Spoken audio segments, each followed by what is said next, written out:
Olá pessoal, tudo bem? Eu sou Estevão Secato e começa agora mais um episódio do Virando a Mesa. Hoje com Stevenson Palma, o CEO e fundador da Certis, uma empresa de transformação digital. É isso, Stevenson? Estevão, muito obrado pelo Obrigado. convite. O foco da Certis é ser uma consultoria que ela apoia seus clientes em toda a jornada de transformação digital. Olhando desde todas as cadeias de valores do cliente, os processos, e ver como que a gente pode colocar tecnologia nisso. Automatizando o processo, colocando uma boa dose de IA, falando de soluções em cloud e também desenvolvendo sempre novos produtos digitais. Perfeito. Me fala uma coisa, eu não faço mais, eu faço bastante turnaround, reestruturação de empresas e é um ato de virada de mesa. Sim. Eu não faço mais isso sem considerar a transformação digital. Está cada vez mais presente e ficou mais evidente na pandemia. Sim. Vocês ajudam empresas a darem esse salto, né, virarem a mesa usando a transformação digital?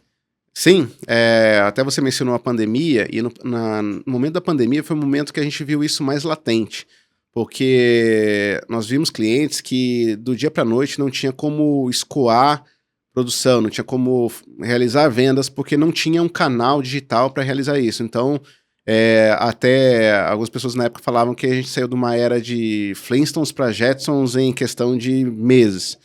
E foi isso que a gente ajudou os clientes a fazer. Então, colocando, né, os seus produtos na internet, ajudando eles nos processos de tanto de venda quanto atendimento de clientes, relação com os colaboradores. E hoje ainda isso acontece muito. Muitas vezes você tem muita questão de eficiência operacional. Eficiência operacional onde você vai pegar tarefas ainda manuais que sejam executadas mesmo, né, usando algumas aplicações, mas que você pode automatizar com robôs.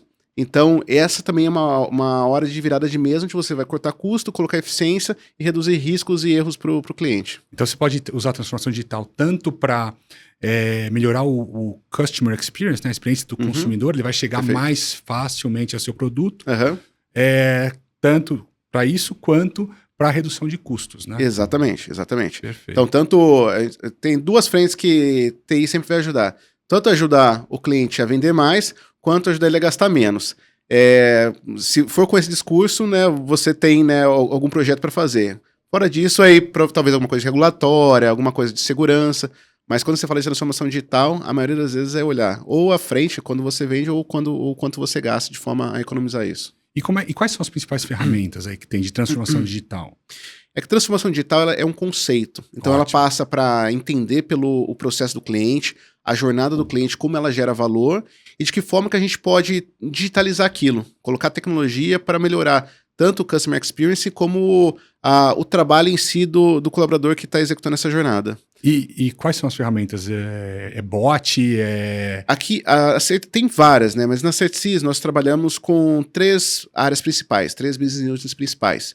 A business unit de Hyper Automation, onde a gente fala de automação de processos, implementação de robotização, que nós chamamos o conceito de RPA, Robot Process Automation. Então a gente pega uma cadeia de um processo, automatiza ela e também coloca os robôs para executar tarefas repetitivas. E também IA, onde a gente coloca uma inteligência artificial para entender o processo, para produzir insights e até executar tarefas. E agora com a IA generativa, né, isso está muito mais quente no mercado. Então o ChatGPT ele veio fazer uma revolução, né, no mercado e na forma como a gente enxerga a tecnologia. E aí outros vieram junto, como o Google, como o IBM, com as suas inteligências artificiais. Então a gente acaba aplicando isso. Já está aplicando na prática? Já estamos aplicando na prática. Eu falei numa aula minha que se o cara não está usando ainda ChatGPT ou qualquer coisa similar, ele já está para trás, né? Não é que eu vou aprender, eu vou começar a aprender. Não, já devia ter aprendido. Né? A gente fala que você vai ter as pessoas que sabem trabalhar com isso e as que não sabem. Então, se você não aprende, não sabe trabalhar com a IA generativa, de fato você vai ficar para trás do mercado. Porque ou você vai ser disruptado por ela, ou você vai usar ela para disruptar alguma coisa. É um co-pilot, né? Não vai substituir, né? Eu nunca não sei, mas em princípio não substitui, mas você está ali com alguém te ajudando, Exato, né? A ter insights, a ter ideias, a melhorar seu trabalho, né? Tudo passa a ser mais fácil. Então, você pega como você trabalhava antes para você buscar informações, para você buscar resposta, buscar uma consultoria. Então, você tem tudo ali muito fácil. Então, olhando na parte de desenvolvimento de produtos digitais, hoje você consegue criar uma aplicação, né, muito mais rápido do que você criava antes. você descreve como você quer a aplicação, ele já te dá o código pronto. E aí você ainda tem código seguro, ele vai olhar todas as brechas de segurança e vai já corrigir para você. Então, é um trabalho que você tem que aprender muito mais a fazer perguntas, né? Saber perguntar para a inteligência artificial do que, de fato, operá-la de fato. A gente começou a trabalhar com inteligência artificial desde 2016. E um projeto de um bot simples levava muito tempo para você criar um diálogo, para você fazer a curadoria, para você enriquecer ele e ser relevante e o usuário não querer sair dele e ligar para um atendente. Agora, é questão de minutos, você tem, né, um bot que já sai falando sobre o seu negócio muito melhor do que você, às vezes. Então, foi uma revolução muito grande no mercado nesses últimos 6, 7 meses, né, que o ChatGPT entrou em produção. Legal. E conta um pouco, você se formou na Poly, Sim. e aí você qual foi como é que foi montar essa empresa? Eu fiz engenharia de computação na Poly, me graduei em 2004, lá eu conheci meus sócios, e no momento do projeto de graduação, a gente já imaginava fazer um projeto pensando em montar uma empresa, né? Na época a gente fez uma solução que não tem nada a ver com o que a gente faz hoje, mas era uma solução de automação de bares e casas noturnas para você tirar, né, o que a gente tem hoje de comanda, que ainda existe, né, a comanda para fazer pedidos para colocar impressão digital. Então, para eliminar o problema de perda de comanda. E na época foi um sucesso o projeto, teve boas notas na avaliação, e veio até uma pessoa, né, da Espanha olhar nosso projeto e querendo levar isso para lá. Só que nós não tínhamos quase nenhum conhecimento de empreendedorismo, né? Então a gente ficou um pouco reticente e não seguimos. Passou um tempo, então eu falo que a gente tinha uma sociedade, mas não tinha uma empresa de fato ainda. Nós sempre nos reunimos para pensar que ideia que a gente poderia lançar para montar uma empresa. Na época eu trabalhava com segurança da informação, mas na parte de desenvolvimento de soluções de criptografia e assinatura digital. Uhum. E eu vi o mercado estava começando a se movimentar para ter assinatura digital. É o que hoje tem, né? Soluções, portais de assinatura digital, que é bem comum. Mas na época, em 2006, 2005, né? Isso não tinha. De quanto? 15, 18 anos atrás. 18 anos atrás. Tinha uma medida provisória, ainda que foi no final do primeiro governo Lula, para colocar uma medida provisória para permitir o uso da assinatura digital. Só que você ainda tinha muito regulatório, tinha muitas forças do mercado que seriam contra isso. Então você tinha um cartório com uma força muito forte que perdeu muito espaço porque agora que queria perder muito espaço, sim. né? Então demorou muito para entrar.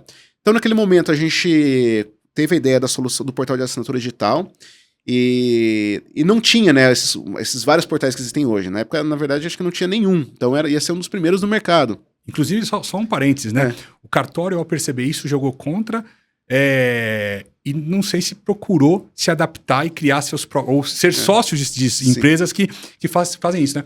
A mesma coisa vai acontecer com as matrículas de imóveis, com os registros de escritura. Eles vão para blockchain. Exato. Então, será que os cartórios estão se unindo para fazer isso juntos ou estão deixando a tecnologia tomar conta e vão perder espaço, como fizeram, né, no reconhecimento de firma e tudo mais, que era fonte de receita que não tem mais. Você sempre tem os que são early adopters de tecnologia, né? E na época eu fiz reuniões com alguns cartórios, mas alguns não passavam da primeira reunião, que via ali como um entrante bem preocupante para eles. Outros até tentavam evoluir, mas também não evoluiu.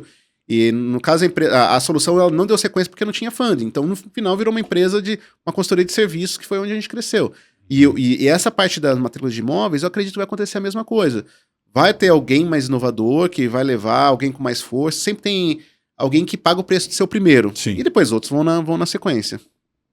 E aí, como é que foi a história de vocês? Então, vocês estavam lá na Poly, tiveram esse projeto? Aí tivemos o projeto, fizemos a solução, aplicamos para entrar numa incubadora da USP, o CETEC, com a solução, fomos aprovados, ficamos ali incubados durante 5 anos, mas pivotamos pela primeira vez lá dentro, onde saímos, né, dessa solução e viramos uma empresa de serviço, consultoria de tecnologia, pensando em automação de processos, integração, que no final hoje virou a transformação digital. Como é que funciona, para quem não conhece, como é que funciona essa questão, essa incubadora? O CIETEC, né, ela é uma incubadora de empresas que fica na Universidade de São Paulo. ela tem processos seletivos ao longo do ano, né? Na minha época eram 3 processos ao longo do ano, hoje eu não sei exatamente como tá, mas no site deles, né, detalha tudo direitinho. Você tem que ter uma ideia de inovação, você submete, você não necessariamente precisa já ter uma empresa pronta, que era o nosso caso, não tinha um CNPJ criado, e eles avaliam as ideias que chegam e aprovam algumas. Nisso eles te fornecem uma sala, todo o apoio de consultoria de contabilidade, administração, financeiro, Eles RH. Dão tudo isso. E até apoio a unidades de fomento para você conseguir algum dinheiro para você se alavancar inicialmente. Nisso você vai ficar lá. O objetivo da incubadora é você desenvolver seu produto ou seu serviço, lançar no mercado, começar a se sustentar e aí você sai da incubadora e vai pro mercado. Você tem que repagar a incubadora ou não? Eles ficam com um pedaço da empresa? Eles ficam com royalty durante um período do que você desenvolveu lá dentro. Então, eu não sei como está hoje, acredito que 2 anos, eles têm um percentual que eles retêm, né, do seu faturamento em cima do serviço ou produto que você criou lá dentro. Legal. E aí isso te ajudou a alavancar e sair do zero e montar uma empresa? Ajudou bastante, porque naquele momento, né, as nossas despesas, qualquer despesa extra era muito dinheiro pra gente. Eles pagam salário ou não? Eles pagam salário pros executivos? Lá pros executivos? Não pagam salário. Então você tem que fazer tem unidade de fomento que fazem isso. Bootstrap total. É bootstrap total. Na minha época não tinha nada disso. Hoje ainda tem algumas unidades de fomento que elas dão, né, um dinheiro para pagar o prolabore do fundador, mais um dinheiro para você investir na tecnologia para desenvolver seu produto. Hoje ainda tem alguns fundos, na minha época não. Vocês ficaram 5 anos, então, tocando ali? Sim, 5 anos tocando, mas nós vendíamos alguns serviços. E esse era um ponto interessante porque eu nunca tinha sido vendedor, aprendi a ser vendedor lá dentro. Então, e era a necessidade. Eu tenho caixa para mais 2 meses. Se eu não vender um projeto hoje, talvez daqui 3 meses eu vou quebrar. Então eu tenho que vender um projeto hoje. Da mão para a boca é real, assim. Exatamente. O primeiro projeto que me deu condição de pedir demissão do meu emprego e fazer meu sócio, que era recém-casado, tinha acabado de comprar um apartamento com a esposa, não tinha também nenhum fundo como eu, pedir demissão, era um projeto de 2 meses. E eu falei pra ele, olha, agora a gente tem que se esforçar muito. 2 meses? Esses politécnicos são malucos, hein? Tudo maluco. A gente tem que se esforçar muito para conseguir vender mais e estender esse projeto. Mas nisso, a gente vendeu mais projetos, contratamos mais pessoas, utilizamos a própria Poli para fornecer pessoas ali, estagiários, para nos ajudar a desenvolver os projetos e entregar. E nisso a empresa foi crescendo. E aí, como é que foi essa saída da incubadora para virar empresa, para virar empresa independente? É engraçado porque a incubadora, né, a gente tinha muito medo de sair lá de dentro. Porque pensa no ambiente de uma incubadora, né, de bebê, o bebê tá lá quentinho, tranquilinho, então vai sair para o mundo real, o medo daquilo. Então tinha esse medo de como vai ser na hora que a gente sair daqui, tiver que pagar um aluguel muito mais caro, fornecedores muito mais caros, como vai ser. E na época, eu tinha conversado com um empresário que tinha saído da incubadora há uns 2 anos, ele falou, cara, pra mim a melhor coisa que aconteceu na minha vida foi sair da incubadora, porque eu comecei a enfrentar problemas reais, maiores, e eu não tinha pra quem recorrer, e eu tive que me virar pra fazer a coisa acontecer. E foi o que aconteceu, nossa taxa de crescimento aumentou muito depois que a gente saiu da incubadora, porque os desafios vieram mais latentes, a necessidade, às vezes, até uma inadimplência de clientes, e a gente não tinha espaço para inadimplência, mas a gente tinha que correr com isso, vendas, contratação, e nisso foi onde eu vejo que nós crescemos, às vezes, em 1 ano, muito mais do que os 5 anos que a gente cresceu lá dentro da incubadora. E isso foi então vocês saíram da Poli em 2004? Nós saímos em 2004, 2006 foi o processo do CETEC, 2007 começamos o CETEC, começamos a Certis em 2007, 2008 foi a primeira venda, então foi quando eu pedi demissão do meu emprego na época, e 2012 saímos da incubadora. Qual que era o perfil de cliente que vocês tinham naquela época? Nós sempre tivemos clientes no perfil mais médio e grande. Então, nos primeiros projetos, né, eram consultorias menores, que a gente entrava como mão de obra mesmo para ajudar no desenvolvimento de problemas críticos. Então, o posicionamento nosso naquele momento foi, vamos pegar os problemas mais complexos, que ninguém consegue resolver, mas cobrando um valor baixo para ganhar mercado. Sim. Então, em vez de contratar uma Accenture ou uma grande consultoria que cobra um valor muito alto, né? A gente entrava com valor 20%, 30% do que uma grande consultoria cobra, e assim a gente ganhava os projetos. Nisso, nós fomos fazendo nosso nome, né? Resolvendo desafios complexos, e aí nisso então, a gente fomos pegando também projetos mais fáceis, porque daí já tinha uma confiança do mercado. Sim. Então, mas nos fizemos, né, projetos em grandes varejistas, né, até no começo. Posso falar de nome? Pode. Então, Grupo Pão de Açúcar, Editora Abril, na época Áurea de Editora Abril, Telefônica, até Itaú, Santander. Então foram surgindo já desde o começo, né, alguns grandes clientes. Só que a gente sempre tinha, né, alguém nos levando nesses clientes, porque nós éramos uma empresa muito pequena, não tinha nome. Depois a gente começou parceria com grandes vendors. Então a IBM foi uma empresa que sempre nos ajudou muito. Então a IBM, como sempre teve uma grande participação no mercado, e a gente tinha uma especialização em algumas soluções que poucas empresas tinham, então eles levavam a gente nesses clientes. Então nisso nós fomos crescendo também. Hoje, né, eu digo que a gente consegue muito mais ir por conta própria do que realmente com o apoio de um grande parceiro. E o que você, na época você considerava solução complexa e simples? E hoje, o que é solução complexa? Você mudou? Naquele momento, a gente nunca pegava um projeto do começo, né? Eram projetos que já estavam acontecendo, chegava em algum ponto do projeto, o projeto travava, a equipe que estava não conseguia resolver, ou a plataforma não funcionava, ou ou algum código que precisava ser feito que era complexo, eles não conseguiam desenvolver, e aí a gente entrava para resolver. Não tinha tanto desenvolvedor quanto tem hoje, né? Não tinha. Subiu, os caras vão se formando nos últimos anos. Inclusive. Nos últimos anos, principalmente na pandemia, foi criado várias escolas de formação de tecnologia, né? Uhum. Então, acredito que hoje a gente está num momento de salário de desenvolvedor muito mais alto do que sempre teve. Acho que diminuiu um pouquinho, né? Mas falta gente no mercado que saiba disso? Faltou muito, mas a falta se deu para uma alta demanda que, na minha visão, não foi tão necessária assim. Muitas empresas começaram a contratar estoque de mão de obra de desenvolvimento. E não necessariamente tinha demanda para isso, né? Então você pega na pandemia, nós tivemos umas coisas meio loucas, né? Então você teve até aquele momento do estoque de papel higiênico, começou a faltar papel higiênico no mercado. Uhum. E quando começou a digitalizar, você teve um grande aumento de acqui-hire no mercado, né? Na compra de empresas de tecnologia só pela mão de obra. E contratação de mão de obra só para ter dentro de casa, se chegar a demanda eu vou fazer. Você paga ali um valor fixo pro cara, para se vier a demanda... vier a demanda acontecer. Então, e chegou nisso, né, isso para as grandes empresas, para o grande consumidor de tecnologia. E a consultoria, que é menor, tem um poder menor de barganha, acabou sofrendo com isso, porque o insumo dela maior, que a mão de obra, estava mais caro, e aí sempre você tem uma pressão do cliente por preço. Então a margem, né, começou a dar uma apertada ali. O negócio de consultoria realmente, a gente contrata cérebros, né? Contrata cérebro e vende mão de obra. Só que se no final, se você não está vendendo um projeto, você está vendendo um homem-hora. O teu concorrente também. E se todo mundo sabe quanto que o desenvolvedor ganha no mercado, naturalmente o cliente sabe tua margem. E aí ele vai apertar sua margem quanto que ele puder apertar. O máximo que ele conseguir. Lei de mercado, né? Sabe que eu fui head global de M&A da Atento, né? E lá a gente comprava startups.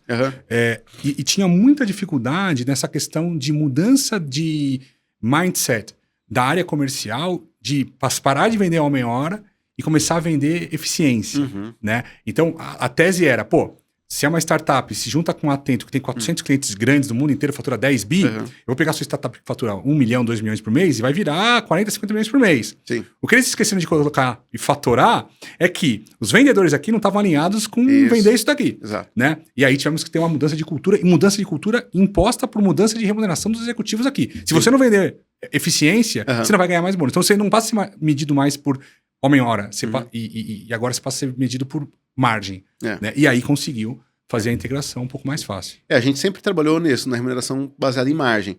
Mas o vendedor, ele encontra a fórmula dele de lucro, ele vai perseguir aquela fórmula até o final. Sim. Então, se você não acaba fecha essa torneira dessa forma de lucro, ele vai vender a locação para sempre, vai vender a meia hora para sempre.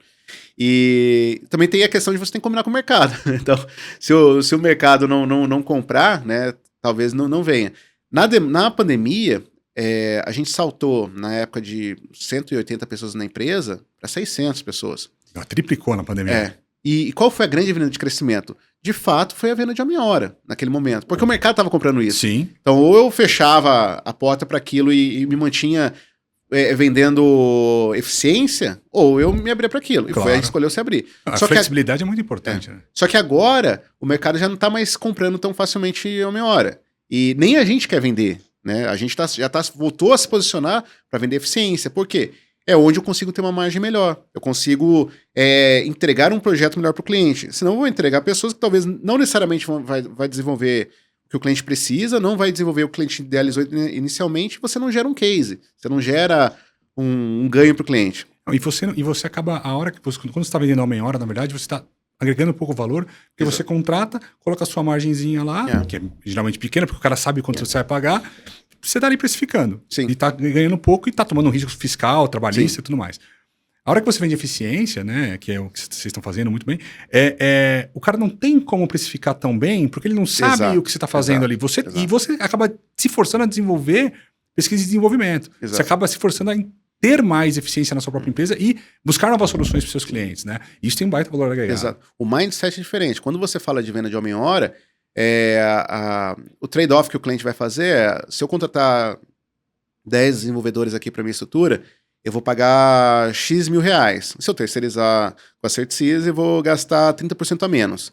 Agora, se eu falo de vender eficiência, eu tenho um processo que me custa tanto. Depois eu implementar esse projeto da Certsys, esse processo eu vou economizar esse processo em 50%. Vou ter um payback em 2 anos.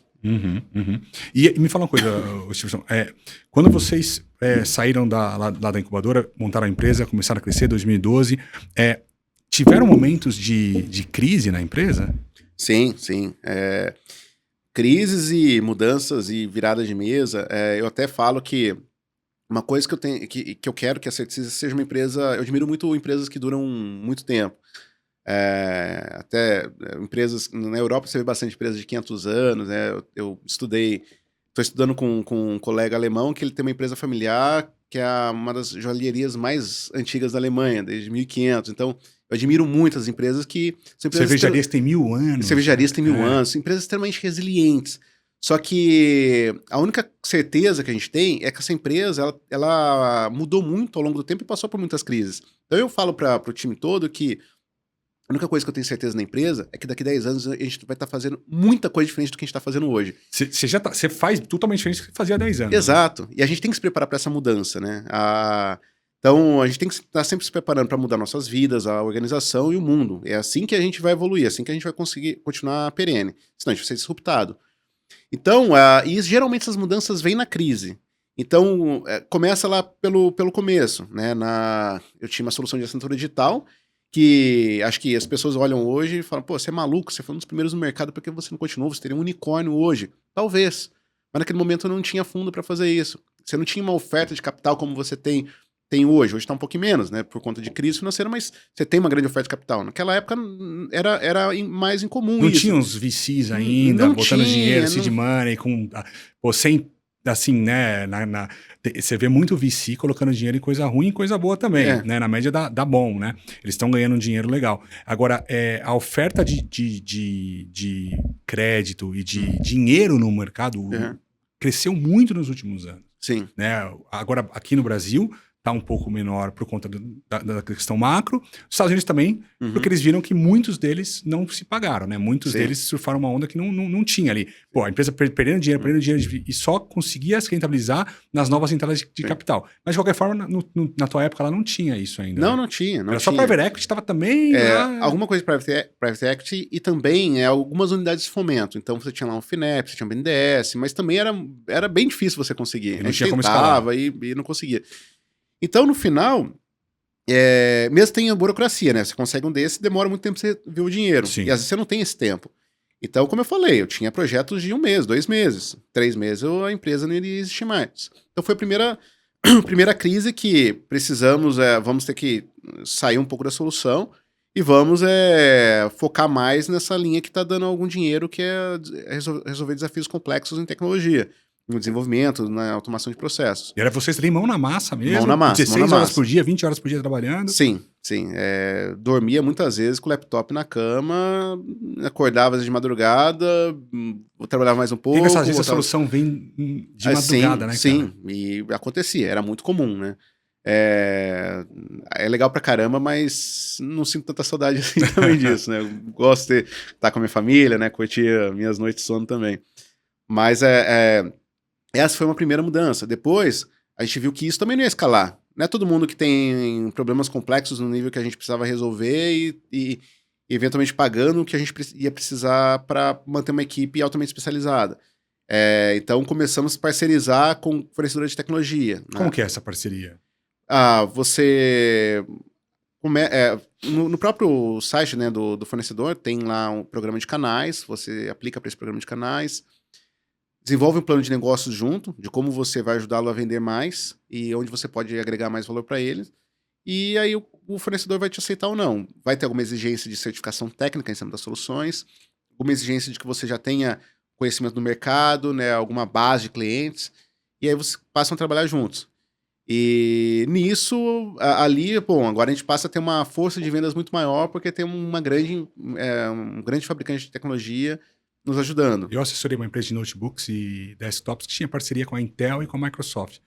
E eles ajudavam muito, bastante, tanto no desenvolvimento de produto quanto na venda também.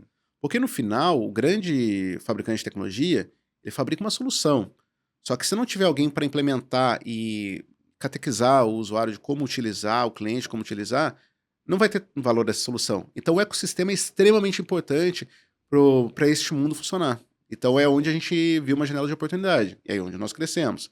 E só que aí você implementa uma solução, né? A IBM fala muito disso, que cada dólar de software que ele vende, ele gera $3 de serviço. Então nós vimos que o serviço é onde daria para alavancar. Então você vende uma plataforma de automação de processos, só que é só a plataforma. Você desenvolver o processo que você vai automatizar isso é um serviço. A plataforma vira padrão dentro do cliente. Então, e o cliente pega confiança no fornecedor, você vai ter, durante muito tempo, vários processos que você vai desenvolver lá dentro. É um paralelo com o que o SAP faz, né? Exato. O SAP, você implementa o SAP, só que depois você fica gerando uma receita recorrente ali, meio que eterna, né? Eterna. Sempre vai ter... A TOTS também, né? A TOTS também. Sempre vai ter um processo novo para implementar, sempre vai ter um regulatório novo para implementar, sempre vai ter um produto diferente que você vai vender, que você vai ter um processo diferente para fazer. Então, sempre vai ter. A Accenture cresceu muito nisso. Cresceu muito. Pegou essa onda da SAP também, né? A Accenture pegou. E a Accenture pegou também de várias outras tecnologias, né? Então, isso a gente também, nos últimos tempos, mudamos. A IBM ainda é um grande parceiro forte nosso, mas a gente se abriu para novas tecnologias porque sempre surge uma nova tecnologia de nicho, que logo se consolida. Então, temos hoje parceria com o ServiceNow, que está ganhando mercado via no ServiceNow surgiu, hoje está líder de mercado absoluto na parte de automação de processos. Soluções de RPA como Automation Anywhere, UiPath, a IBM comprou uma empresa, né, a WDG, uma empresa brasileira. Como é que tá a IBM? Se eu te interromper assim, o Watson virou, cara? O Watson, ele virou, né, o foco da IBM, ele é muito mais enterprise. Então, quando você vai olhar, a IBM ela vai se posicionar para resolver o problema de negócio do cliente. Então, o Watson ele veio dessa forma. Então, o primeiro grande cliente do Brasil foi o Bradesco. Então, a BIA do Bradesco ela foi toda feita no Watson. Uhum. Então, o ganho de negócio que o Bradesco teve com a BIA foi absurdo. A quantidade de ponto de atendimento que foi substituído pelo BIA foi muito grande. Como é que funciona o Watson? O Watson... ela é um conjunto, o Watson é um conjunto de APIs, né, que você utiliza para desenvolver essas soluções. Então tem tanto soluções como de conversação, APIs que você vai fazer tradução de linguagem de voz para texto, tradução, né, de português para inglês e outros idiomas, aprendizagem de máquina, aprendizagem de dados, criação de insights, né, geração de insights. E você junta todas essas APIs, né, como se fosse Lego, e cria uma solução. E agora o Watson ele tá lançando, né, lançou, né, no último mês, o Watson X, que é uma IA generativa, que é para concorrer de frente com o ChatGPT. Só que aonde que o Watson quer se posicionar, né, a IBM quer se posicionar com o Watson X? Justamente no mercado enterprise, porque você vai ter sempre um regulatório, você vai ter sempre um compartilhamento de informação de base Porque quer pegar uma base de um ChatGPT, você quer pegar uma base de uma IA generativa, você quer colocar o seu conhecimento lá dentro também, e você quer ficar para você. Obviamente, isso é o seu segredo industrial, Sim. você não quer compartilhar. Então, a IBM tem essa parte de segurança, né, muito forte. Bancos, né, tem muitos requisitos regulatórios que a IBM também está atendendo. Então, a IBM agora, acredito que ela está vindo muito forte, né, com o Watson X, para bater de frente. E uma outra onda que a IBM ela deve trabalhar muito forte é a computação quântica. A computação quântica, ela vai aumentar muito o poder computacional. Como é que funciona a computação quântica? Computação quântica você vai entrar na base de física quântica, ela sai daquele modelo de zeros e uns que a gente conhece de bits e bytes, mas você vai ter o quantum bits, você vai ter estados do quantum bits, não é mais 0 e 1, vai ter o estado do bit. Então, a linha de pesquisa de computação quântica, ela já existe há muitos anos, né? Eu escuto isso desde a Poly, lá em 2002, e falava assim, o computador quântico vai ser um computador de alto poder computacional, que ele vai quebrar qualquer criptografia, porque ele consegue executar muito mais rápido as operações. Só que qual era o grande problema? É extremamente instável, né? Então, se você não conseguia manter a estabilidade dele, ele existia por nanosegundos, né? Então, o grande desafio foi construir ele de forma estável. Hoje, né, a IBM já tem, né, o quantum computing dele, a Google também, né, tem uma linha de computação quântica. Então, está evoluindo e, segundo a IBM, nos próximos anos vão ter grandes evoluções disso e já boas aplicações rodando em cima de computação quântica. Então, o problema é que computacionalmente, você leva meses para resolver, você vai trazer isso em escala de minutos. Isso aí não vai impactar horas. o custo do Bitcoin, por exemplo? Que é muito mais fácil resolver as equações lá e... Possivelmente. A parte de segurança, ela tende a ser impactada por isso, porque as chaves criptográficas, elas tendem a ser quebradas muito mais fáceis quando você tem para um ataque de força bruta, né? Porque você vai ter um computador executando um processo muito mais rápido. Mas aí, por exemplo, você tem numa ponta isso e na outra ponta você tem os bancos e o sistema financeiro. Quer dizer, os caras estão se preparando para esses ataques, porque vai acontecer. Sim. Os fornecedores de tecnologia têm soluções que estão fazendo, né, para cuidar disso. O Google, eu vi que ele lançou uma chave criptográfica essa semana, eu vi essa matéria, a prova de computação quântica. Olha só. Então, naturalmente, isso vai acontecer. As linhas de pesquisa já estão acontecendo pensando nisso. Falando um pouco de IBM só rapidinho, eu vi uma discrepância, não sei se para você, não era para mim, mas assim, que você acha? O Zoom tava valendo mais do que a IBM. Cara, como é que pode, né? Estranho isso. É estranho. Acho que muito com relação... É difícil porque eu não sei como está o resultado operacional, né, do Zoom. Mas se você pensar no histórico... Mas o histórico Enquanto a IBM tem de tecnologia e quanto foi investido de P&D para ter um Watson, para ter outras aplicações, e você pega uma ferramenta, que é uma ferramenta de video call, tá valendo mais. Essas discrepâncias que eu vi, que eu te falei no começo do episódio... do Venture Capital entrando e financiando e essas valuations absurdos, né? Não, isso acontece muito. E às vezes você pega casos que valeram muito e de repente ela passa a valer muito pouco, né? Então, você teve, né, um boom de IPOs em 2021 na Bovespa, né? Que você pega a cotação das empresas naquela época e compara com hoje... você perdeu muito valor. E outras cresceram bastante também. Então, é difícil ter uma lógica que você vai falar disso, né?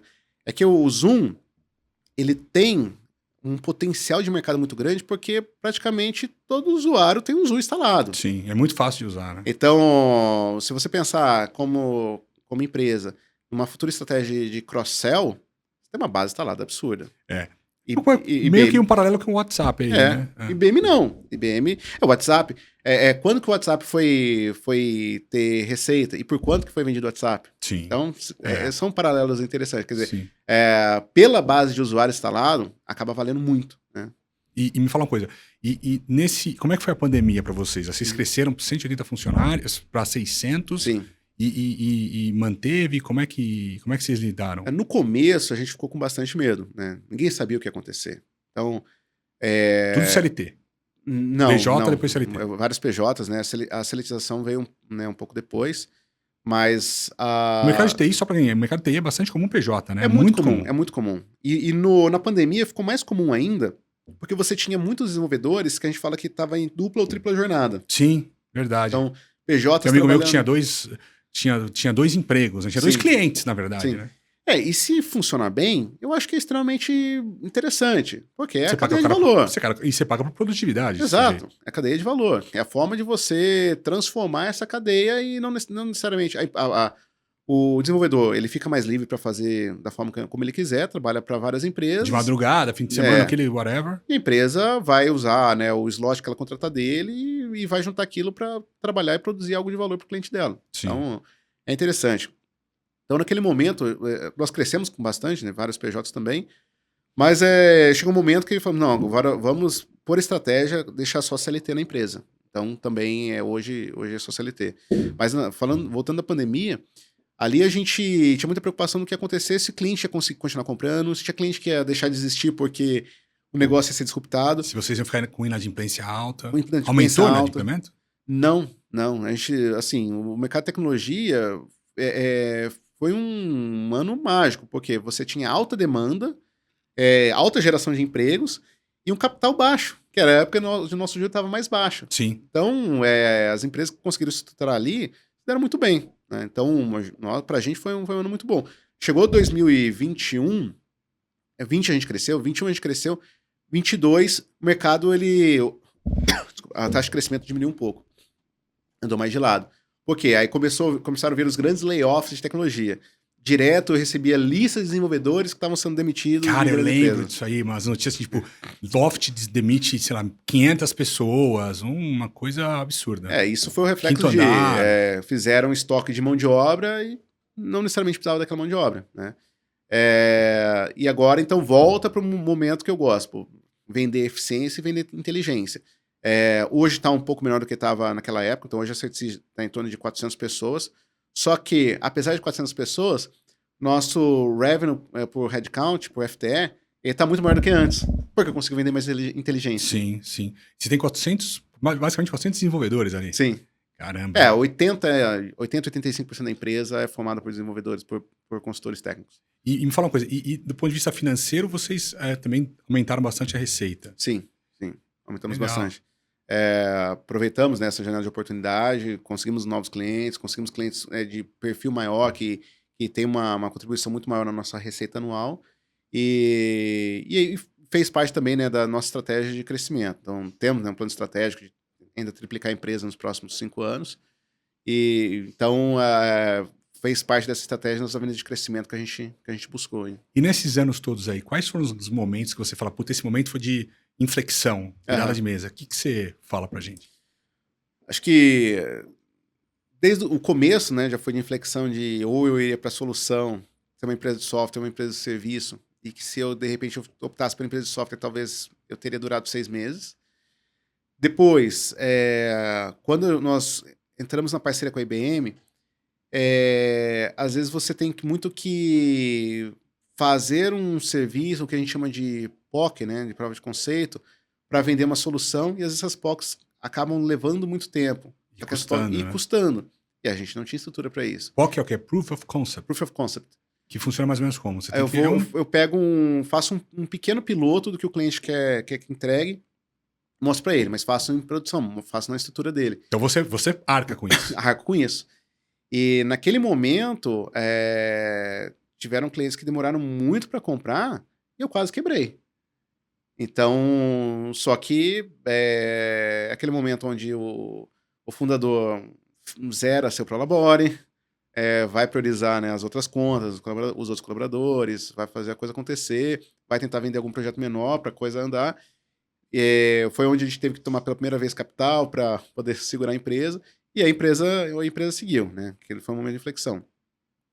E o outro momento de inflexão que eu vejo foi com pandemia, onde tinha essa janela de oportunidade. Vamos para esse mundo de vender homem-hora, alocação, ou vamos ficar vendendo só projetos? E a gente resolveu ir para pegar essa janela de oportunidade e fazer dinheiro ali. Também agora, né, nós estávamos muito fechados, né, até 2019 com a IBM, né, porque a gente entendia que conseguia ser plenamente bem o suficiente com a IBM. A gente se abriu para olhar a transformação digital num aspecto mais amplo e aí colocamos outros fabricantes outros vendedores de tecnologia no nosso portfólio. E aí e com isso você diversificou, você tinha a diversificação de produtos mesmo, Sim, né? diversificação de produtos, solução. Porque no final, eu falo para a IBM, né? Importante investir, né, no educacional, né, nas universidades. Porque quem está na universidade de hoje é o CIO de amanhã, é o CMO de amanhã. Uhum. Então, se ele aprende em cima de plataforma Microsoft, ou AWS na universidade, ou Google na universidade, ele tende a ter uma intimidade maior com aquilo e levar aquilo para a empresa que ele for. Então, a IBM, olhar isso. E como eu comecei a perceber que, principalmente comunidades e quem estava saindo de universidade vinha com uma ideia de soluções, outras soluções, né, além da IBM, a gente começou também a diversificar para poder atender um público maior. O que você vê para o futuro aí? Quais linhas de crescimento? A IA generativa, sem dúvida nenhuma, né, isso aí é mandatório. A parte de hyperautomation, né, automação de processo. Como é que é esse hyperautomation, né? Hyperautomation é quando a gente agrega no cliente tanto a plataforma de automação de processos, com a plataforma de RPA, robotização, e a parte de inteligência artificial para tomar decisões em cima desses processos automatizados. Isso gera redução de custo para o cliente. Gera redução de custo. Redução de custo na veia. Você vai tirar... Tem algum número mágico assim ou não? Depende de cada setor. Casa a casa, é casa a casa. Então você vai tirar pessoas e vai colocar processo executando o robô, executando as coisas. Vai dar velocidade, eficiência e redução de custo. Mas aí o pessoal fala, pô, mas ESG, você vai demitir, o robô vai substituir o ser humano.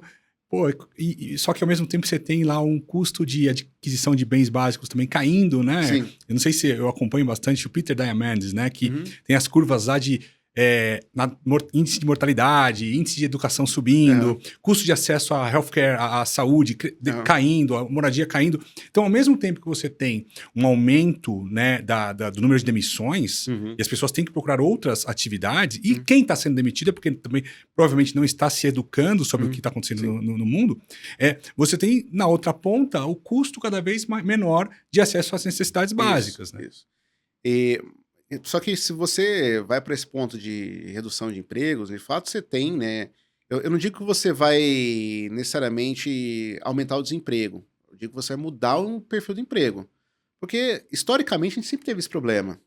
Quando veio o carro, tinha-se uma grande preocupação do que iria fazer com o pessoal que vendia, que cuidava de charretes, o pessoal que limpava a rua por conta dos cavalos. E isso tudo, né, você disruptou. Quando você, com revolução industrial, com computador, com a máquina de escrever, o que ia fazer com os fabricantes de ao máquina longo de da escrever? história. Ao longo da história, isso sempre acontece. É que as coisas estão acontecendo cada vez mais rápido. Cada vez mais né? rápido. A curva né? exponencial, né? Tem uma empresa de solução de hyperautomation, né? Que é a DIF, é uma empresa que investida de um fundo que eu sou sócio, que ela tem uma fundação chamada Panini, que o foco da fundação é fornecer educação para as pessoas que perderam seus empregos por conta da solução que a DIF colocou. Olha só, que interessante. Então, vai formar essa pessoa em tecnologia para operar a solução, ou para entrar, ou trabalhar com solução de cloud, ou com desenvolvimento, qualquer outra coisa que ela possa inserir no mercado. Então, no final, demanda sempre vai ter. Só que você tem que estar preparado para ser resiliente e você mudar para uma nova demanda que vem do mercado. Não, é um paralelo meio mais corriqueiro, mas eu estava conversando com um taxista no começo do Uber lá, né? Eu tava conversando com um taxista, ele falou, pô, tô muito bravo, Uber, não sei o que e tal. Eu falei, cara, primeira coisa, daqui a 5 anos, todos vocês provavelmente vão ser substituídos por carros autônomos. Então você não tem que... E o Uber está criando uma base que depois vai ter uma base... E o próprio motorista de Uber vai ser substituído por carros autônomos, né? E aí a Uber foi e trouxe o táxi para dentro do aplicativo também, quer dizer... Então os caras agora estão também trabalhando. E quem não se adaptou... Eu falo muito para Uber, eu uso Uber desde 2013, eu não tenho mais carro, só no de Uber. E eu troco ideia com os caras, eu bato papo, né? E eu sempre tento falar para os caras, pô, não fica na zona de conforto de que você vai ter um emprego por muito tempo. Porque daqui a pouco vem uma solução que vai te tirar do mercado. Né? Alguns ouvem, a maioria acho que não ouve, né? Mas...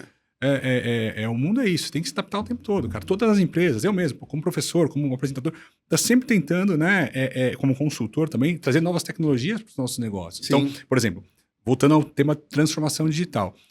Quando eu entro numa empresa e faço um mapeamento de processos e ferramentas de turnaround, eu sempre tento trazer também eu não sou especialista nisso, eu sempre tento trazer um especialista junto comigo que vai olhar os processos, e vai, onde tem possibilidade de ganhar dinheiro. Redução de custo, melhoria de receita. Onde é que eu sou frágil? Pô, meu concorrente está fazendo isso e eu não estou. E quanto dinheiro eu tenho que pôr? Porque quando eu pego caso em crise, eu não tenho dinheiro para colocar. E custa, né? Sim, sem dúvida. Só que hoje você tem também muitas soluções open source que são gratuitas. Você consegue fazer muita coisa hoje estudando soluções que você tem disponível em comunidades, né? E agora, né, com copilots que você tem para ajudar no desenvolvimento, ferramentas low code, no code, e você desenvolve soluções de aplicações rápidas com custo muito baixo. Então hoje tem para, assim, eu digo, tem para todos os perfis de empresa, para todos os bolsos de empresa, para você fazer a sua transformação e colocar a sua eficiência dentro de casa. Essa é a minha próxima pergunta que eu ia te fazer. Quem está vendo a gente aqui, pô, empresa pequena, média ou grande, mas mais para empresas pequenas e médias, o que você vê de ferramenta de transformação digital? Como é que essas pessoas podem ter acesso? Assim, é engraçado porque no começo a gente vendia mais para empresas, né, médias, grandes, como eu falei, e era difícil um cliente pequeno. Cliente pequeno ou não tinha orçamento ou, né, não via valor na solução. Agora não, agora tem para tudo, tem projeto para todos os bolsos. Então, muitas das empresas, né, tem Microsoft Office. Office é uma das soluções mais antigas do mercado. A Microsoft sempre acaba colocando junto, né, para quem tem pacote Office, solução de RPA. Então você pode ir lá, né, o Power Automate, e usar o Power Automate para você fazer automação de tarefa corriqueira na sua planilha, né, análise que você faz corriqueira na sua planilha de inserção de dados, pega a informação de um lado, joga para o outro, ela pode fazer para você. Soluções de automação de processo também tem, né, algumas comunidades que você tem, plataformas que você consegue colocar, consegue desenhar seu processo, consegue automatizar, consegue refinar ele. Então, realmente tem para todos, né? Mesmo uma solução que a gente trabalha hoje, OutSystems, para low code, para desenvolvimento de aplicações, até uma aplicação, ela não te cobra nada, né? Até um número menor lá de aplicações, ela não te cobra nada. Você consegue fazer isso também. Então, tem bastante no mercado. Porque no final, esses grandes fabricantes, eles querem mais que você utilize, que você se torne grande, porque daí é onde eles vão poder vender alguma coisa maior para vocês. Legal, legal. Pô, Stevenson, obrigado pela Obrigado, presença. Estevão. Parabéns pela história. Pô, self-made man, muito interessante. E muito obrigado mais uma vez aí pela presença. Agradeço pelo convite e, bom, é um prazer estar aqui com vocês. Obrigado. Obrigado, pessoal. Até o próximo episódio.